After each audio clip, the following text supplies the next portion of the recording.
You are now about to witness the strength of street knowledge.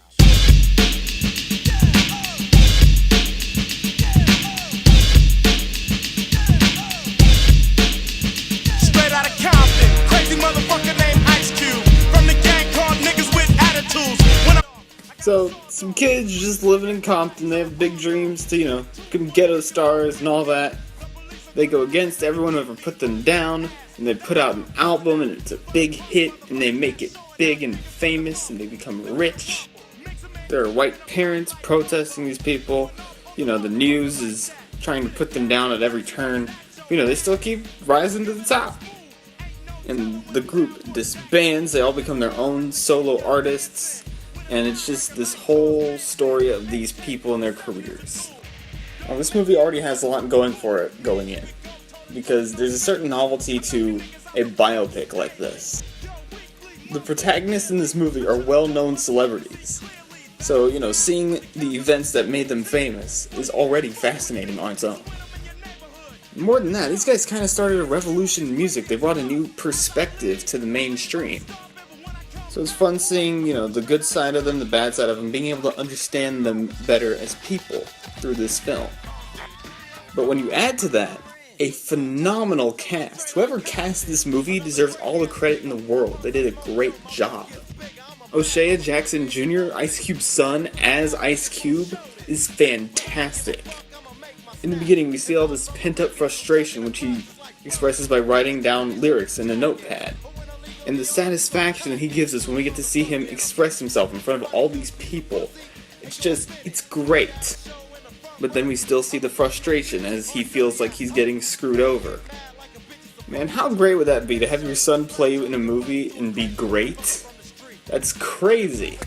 Corey Hawkins as Dr. Dre gives a fantastically layered performance. There's this guy who loves music, loves DJing, but he has a wife and a kid already. When we start the movie, he has a wife and a kid. And the way that he portrays all this responsibility, all of the burdens he has to deal with, while also still portraying this passion and love for music. But he still has flaws, he still has weaknesses, and to watch him overcome those as the story goes on is very compelling. And I would say he probably has the best performance in the movie because he's the one that you latch onto the most emotionally.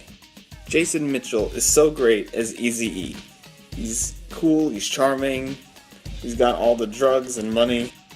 That was one thing that was really fun, was to find out that the reason that they even got the money to do an album was because of Eazy-E's drug money.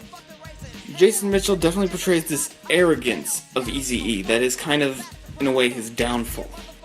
Eazy-E is a more tragic figure, and Jason Mitchell does a great job of capturing the tragedy of Eazy-E's life.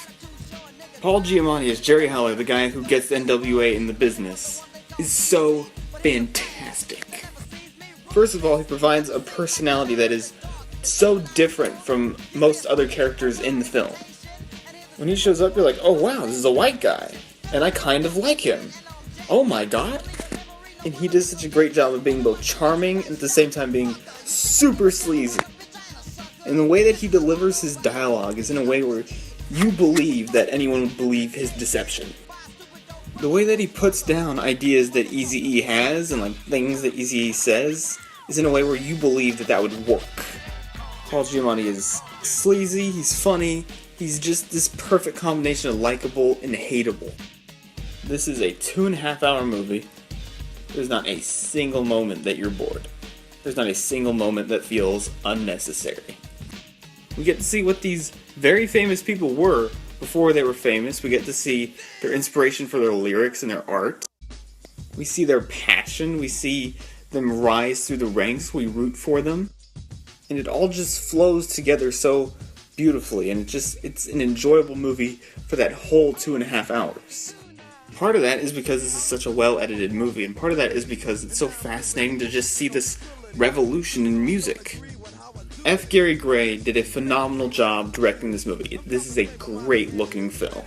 The framing of shots, the movement of the camera, it's perfect for what this story is supposed to be. He sets the right tone, it feels real and raw. The lighting, I was looking at some B-roll photos. The lighting in the B-roll photos looks great. F. Gary Gray just nailed the aesthetic of Compton and of the rap scene at the time, and it's brilliant. It's a brilliantly directed movie. My only real problem with the movie is that it ends on a kind of a weird note. It is very difficult, though, to figure out exactly where you want to end the story. But you can tell that there would be some trouble with that. So you're just kind of left a little bit like, can I have a little bit more of the movie, please? But all in all, this is a phenomenally acted, directed, and paced film. It's a fascinating story about a revolution in music. And I don't think I need to tell you, but it's got a great soundtrack. Because, duh, of course it does. I'm going to give Straight Outta Compton an A. You know my favorite rapper was when I was your age? Ice Cube. The dude that makes family movies? He was a gangster rapper? He was so gangster. I used to have dreams that Ice Cube came to my house and killed my whole family.